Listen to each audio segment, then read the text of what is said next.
इजाज़त जिक्र शुरू किया जा सकता। सबसे पहले मैं आप तमाम अहबाब को इस बाबरकत रात में हदिया मुबारकबाद पेश करता हूँ। ला इलाहा के सहन में अलीयुन वलीउल्लाह का नज़ूल आप तमाम अहबाब को मुबारक हो।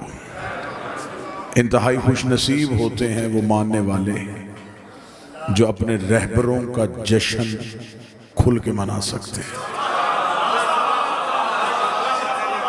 ये एजाज़ भी हर किसी को हासिल नहीं, इमाम होने भी ऐसे ही चाहिए जिनकी शहादत भी मनाए और जिनकी आमद भी मनाई जा सके। हमें फ़ख्र है कि हमें अल्लाह ने ऐसे हादी बरहक अता फरमाए। अगर हम 21 रमज़ान को अमीर अल मोमिनीन का मातम करते हैं तो 13 रजब को अमीर का जश्न भी मनाते हैं। और ये जिक्र अली का मोजज़ा है कि बंदे हमारे सिर्फ रोने पे हंसते नहीं, हमारे हंसने पे रोते भी हैं।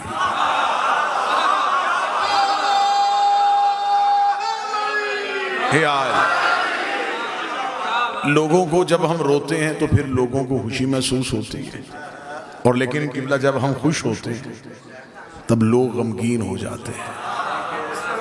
इस वजह से नहीं होते कि वो हमें खुश देखना नहीं चाहते। खुशी तो हर किसी को अच्छी लगती है, खुश तो बंदा दुश्मन को भी देख के हो जाता है, लेकिन सिर्फ और सिर्फ वजह ये होती है कि बाज़ अहबाब के जहन में ये ख्याल आ जाता है कि काश हमारा भी कोई ऐसा होता ताकि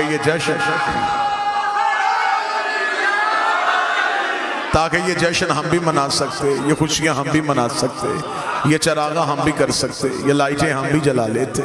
लेकिन लोग लैलतुल कद्र मनाते हैं, मुर्शिदों की रातें नहीं मनाते।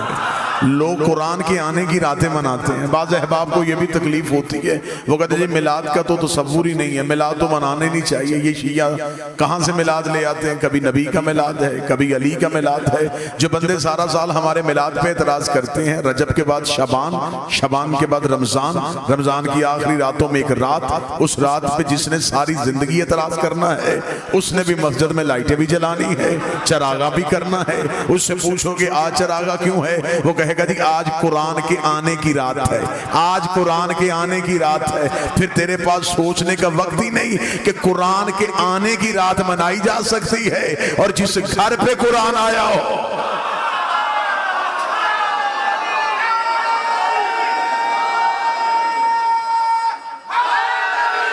या लिहाजा हम इब्तिदाई गुफ्तगू में हम खुशकिस्मत हैं कि हमारे पास ऐसे हादी बरहक हैं कि जिनकी आमद भी हम मना सकते हैं। क्योंकि दिन मनाना मुश्किल नहीं होता, लोग दिन ढूंढ लेते हैं। बाबा जी लोगों को रिसर्च कर करके तहकीक कर करके अगर लोगों को शहादत की तारीखें मिल जाती हैं तो यकीनन फिर लोग कहीं ना कहीं से विलादत भी ढूंढ सकते हैं। लेकिन मसला यह है कि जिसका दिन मनाया जाए उसके लिए चंद चीजों का इल्म होना जरूरी है। सबसे पहले तो मिलाद मनाने के लिए यह बताना पड़ता है कि कहां आए थे। चले मैं जुमला फिर बदल देता हूं, विलादतें मनानी नहीं पड़ती, वल्दियतें बतानी भी पड़ती। फिर बताना पड़ता है कि जिसका दिन मनाया जाए वो कौन है, बाप कौन है। यार लिहाजा सबसे पहली हमारी खुशकिस्मती तो ये कि हमारे पास इमाम ऐसे जिनका हम जश्न और खुशी मना सकते हैं। अब उससे आगे आ जाए तो उससे आगे आके फिर जब हम बेगानों से निकल के अपनों में आते हैं तो फिर एक बहस एक नई शुरू हो गई है, जिस बहस को कतन होना ही नहीं चाहिए कि पैदा होते हैं या नाज़िल होते हैं। मैं इंतहाई इमाम हुसैन का सबसे छोटा जाकर हूं। मैं इन हस्तियों की ना इस्मत पे बहस कर सकता हूं, ना मैं इन हस्तियों की खिलकत पे बहस कर सकता कि पैदा होते हैं या नाज़िल होते हैं। मेरे नजदीक ये दोनों ही लफ्ज ठीक नहीं। किबला तशरीफ फरमाए, अहले इल्म है ताईद फरमाएंगे, जो चीज नाज़िल होती है वो भी बुलंदी से पस्ती की तरफ आती है। तो जिनके सफर को मेराज कहा जाए, उनके बारे में तो मैं ये भी इस्तेलाह इस्तेमाल नहीं कर सकता। मैं अब एक लफ्ज़ में रह सका, अब मैं एक लफ्ज़ एक नया आज के जश्न के हवाले से आपको हदिया करना चाहूँगा। और यकीनन रावलपिंडी में अकीदा पढ़ा भी जाता है, अकीदा सुना भी जाता है। ये लफ्ज़ अच्छा लगे तो आपने नौकर को तायद कर देनी है कि आज के जश्न के हवाले से ये जुमला बड़ा अच्छा था। क्योंकि मेरे 5वें बादशाह से आगे एक साहबी ने पूछा था कि मौला एक मोमन दूसरे मोमन से मिले तो बेहतरीन तोहफा उसे क्या देना चाहिए? अच्छा लिबास दे, बेहतर खुशबू दे, या अच्छी सवारी दे? इमाम ने फरमाया नहीं, जब भी हमारा शिया दूसरे शिया से मिले तो सबसे बेहतर तोहफा ये है एक दूसरे को हमारे फजाइल सुनाया करो, एक दूसरे को हमारी फजीलतें सुनाया करो। और अगला जो इमाम ने अजर बताया आज के जश्न के हवाले से वो अजर भी सुन लेना। इमाम ने फरमाया हमारे 2 शिया जब हमारी फजीलत में खुश होके एक दूसरे के गले मिलते हैं, उनकी बाहें छोड़ने से पहले 14 का अल्लाह उनके गुनाह माफ कर देते हैं। ये सिर्फ हमारी फजीलत की वजह। अब किसी ने कहा कि पैदा हुए और किसी ने कहा नाज़िल हुए। मैं यहां एक लफ्ज बेहतर इस्तेमाल करने लगा। मैं बार बार मुकम्मल तवज्जो चाहूंगा उस लफ्ज के लिए। बाबा जी एक लफ्ज कि ये पैदा होते, दूसरा लफ्ज के नाज़िल होते। मैं एक लफ्ज इस्तेमाल करूंगा, न पैदा न नाज़िल। ये एक महदूद मुद्दत के लिए जब इंसान को अपने आप को देखने की ताब बख्शे, उस लम्हे को इनका आना कहते हैं। और जब ये इंसान से वो ताकत छीन ले, उसे इनका जाना कहते हैं।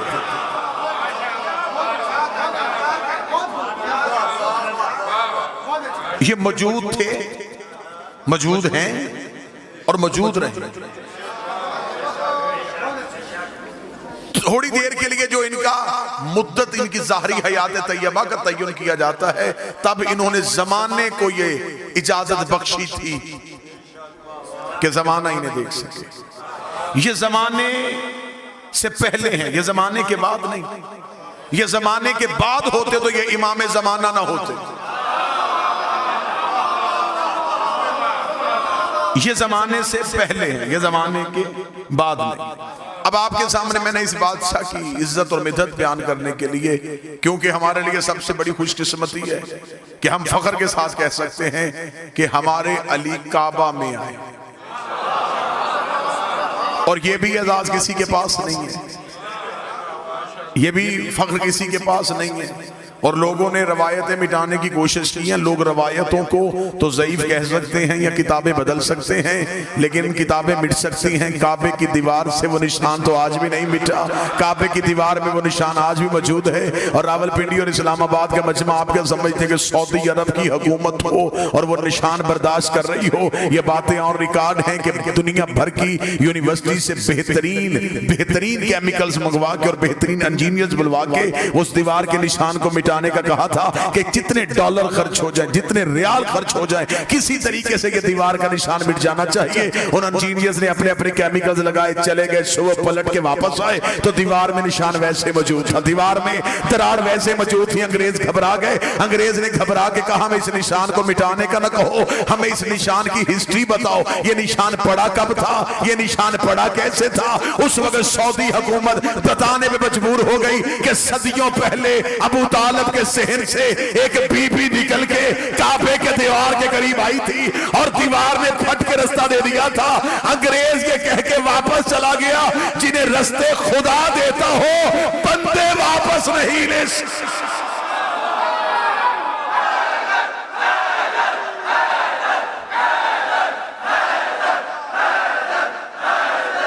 सारे बोले मिलके हैदरी।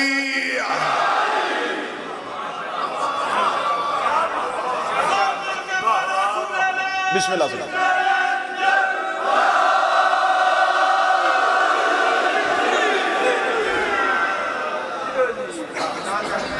दीवार ने फट के रास्ता दे दिया और यहां से एक नबी की मां को निकाला गया। तो जो पूरी से हटाया नहीं गया। बीबी मरियम रहती ही अल्लाह के घर में, बरबतूल खुदा ने अपने घर से नज़ूल हजरत ईसा के वक्त का, मरियम चले जाए, ये इबादत खाना है, जिचा खाना है। यहां बच्चे नहीं आते, यहां सजदे होते।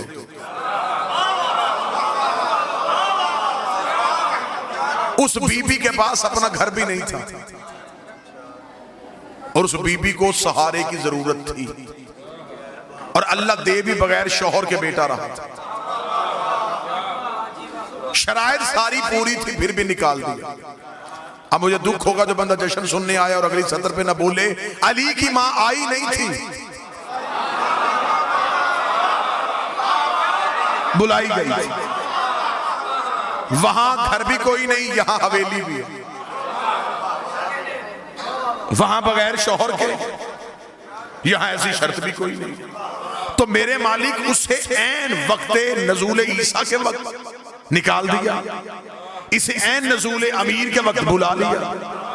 उसे हटाया क्यों, इसे बुलाया क्यों, उसे हटाया क्यों, उसे बुलाया क्यों? जो बंदे आज बैठ के अली वलीउल्लाह पढ़ने वालों पे कभी शिर के फतवे कभी कुफ्र के फतवे लगाते हैं, अजब नहीं कि आवाज़े परवरदिगार आए कि मैंने मरियम निकाल के भी तौहीद बचाई है, अली की माँ को बुला के भी तौहीद बचाई है। मेरे मालिक तौहीद कैसे बची? फरमाया अगर मरियम मेरे घर में ईसा को पैदा कर देती, क़यामत तक के लिए ईसाइयों के पास दलील हो जाती कि बेटा था तो बाप के घर में पैदा हुआ, बेटा था तो बाप के घर में पैदा हुआ। अच्छा मेरे मालिक इसलिए तूने मरियम को निकाला, फिर अली की मां को क्यों बुलाया? फरमाया अली की मां को बुला के तौहीद इसलिए बचाई है कि मुझे खबर है दुनिया ने अली को अल्लाह का बेटा नहीं, दुनिया ने अली को अल्लाह कहना है। मैं अली को काबे में उतारूंगा, जब भी तेरा रजब आएगी शिया सुन्नी कहेंगे अली अल्लाह के घर में आया, अली अल्लाह के घर में आया, अली अल्लाह के घर में आया। मैंने जमाने को बताया है अली और है अल्लाह।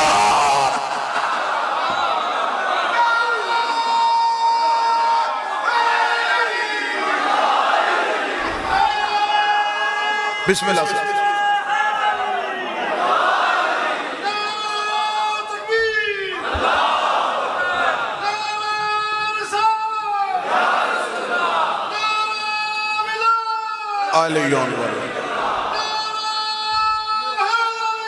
या हमने अली को अल्लाह के घर में उतारा। फिर जहां बीबी गई है, मैंने आपके सामने कुरान की एक आयत पढ़ी, खुदा कहता जो पहला घर इंसान की हदायत के लिए बनाया, जो हमने फजा किया इंसानियत की हदायत के लिए, वो मक्का वाला है। और खुदा ने कहा उस घर का काम यह है कि वो आलमीन को हदायत करता है। सर ना हलाइएगा, जुबान को जहमत दीजिएगा। खुदा ने कुरान में कहा है कि काबा हदायत करता है और काबे की पकीजगी पे किसी को कोई शक नहीं, क्योंकि हाथी का पाक होना जरूरी है। काबा करता है हदायत, काबा करता है जमाने को बाबा हदायत, और हाथी का हदायत के लिए बोलना भी जरूरी है।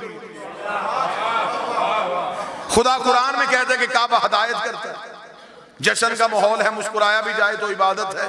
जो काबा हदायत करता है, बाबा जी मैंने उसी काबे के गिर्द लोगों की जेबें भी कट होती देखी, और खुदा कहता है ये हदायत करता है। अगर काबा हदायत करता है तो काबा रोकता क्यों? इसका मतलब है कि काबे की हदायत का म्यार ढूंढना पड़ेगा कि काबा हदायत करता कैसे, काबा हदायत करता कैसे।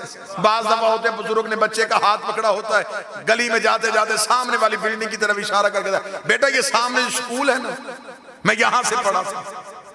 पढ़ाया स्कूल ने नहीं, उसके अंदर कोई उस्ताद है। जो बंदे चुप बैठे हैं, बंदा बस में बैठ के साथ वाली सवारी को कह रहा होता है कि मुझे उस अस्पताल से शिफा हुई थी, नब्ज़े अस्पताल ने नहीं देखी, उसके अंदर कोई डॉक्टर है। पढ़ाया स्कूल ने नहीं, उसके अंदर कोई टीचर है। फिर काबा भी हदायत नहीं करता, अंदर देख अंदर कोई हादी है, जिसकी वजह से खुदा ने कहा कि मेरा काबा हदायत करता है। और जिस काबे को खुदा ने हादी करार दिया, ये काबा असल नहीं।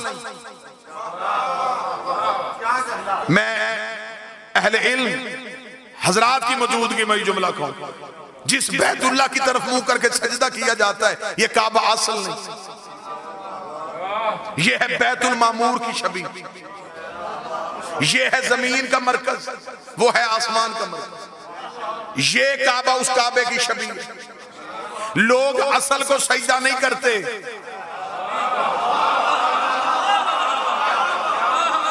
अच्छा मौलवी शबी को सजदा करे तो नमाज हो जाए। अहले इल्म बंदे तशरीफ फरमाए हैं ये जो मस्जिद के ऊपर गुंबद बना होता ये गुंबद भी शबी है, गुंबद खिजरा। भाई ये गुंबद को बनाने का मुसलमानों के यहाँ तसव्वुर कहां से आया?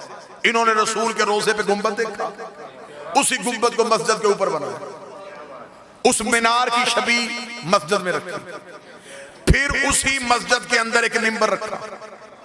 वो मिंबर था वो भी रसूल के मिंबर की शबी था। जो ऊपर गुंबद है वो भी शबी, जो नीचे मिंबर है वो भी शबी। दुख मुझे तब होता है जब शबी के नीचे शबी पे बैठ के मौलवी कह रहा होता है कि शबी देखने से निकाह टूट जाता। जिसके नीचे बैठा वो भी शबी, जिसके ऊपर बैठा वो भी शबी।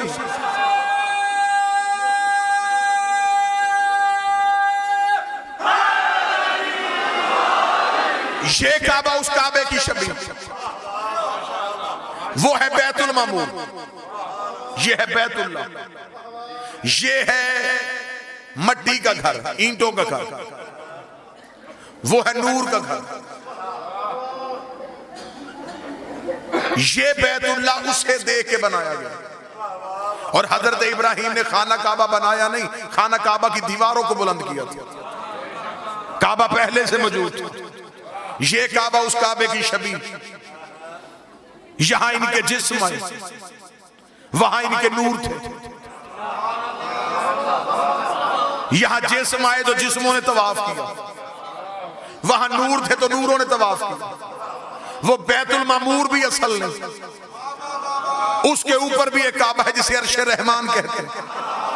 वो बैतुल मामूर अर्श रहमान की शबी है। उस अर्श रहमान पे कौन है?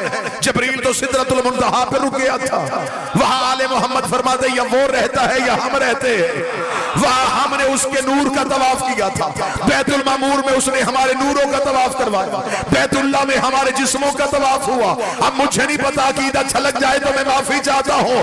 13 रजब को अली की माँ आई थी, अब मुझे समझ नहीं आ रही कि इस काबे से अली लेके आई है या उस काबे से अली लेके